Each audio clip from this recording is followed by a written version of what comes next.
Hello people, the universe. Comment ko po kay Recto, ito po kay Raf Recto. Ito para sa iyo, sir. Utusan ka namin, sir. Bakit? Public servant ka, sir. Sinasahuran ka ng gobyerno. Ha? Kung ayaw mo utusan ka, di umalis ka sa posisyon mo. Easy. Ano ba sa isilbi ng papasahod namin sa inyo na hindi ka namin utusan? Itong yabang na Recto na ito eh. Pakiusap ko, sir, wag mo kami utusan. Wow! Sino magtatrabaho ng trabaho nyo? Kami? O sino? Obligasyon ninyo yan. Hindi namin obligasyon. Yan. Sana makarating to kay Recto. Ayan. Daming galit sa'yo, sir.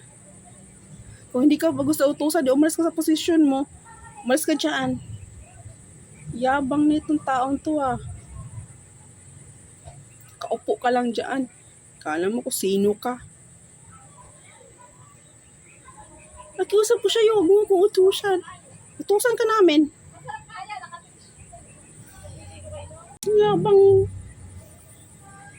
Porkit si Bungo sa'yo nagtatanong, nakiusap ko, huwag mo kami utusan.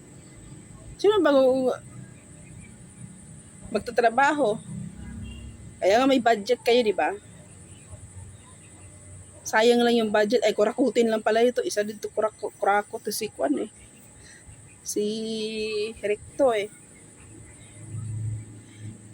Kaya niyan eh.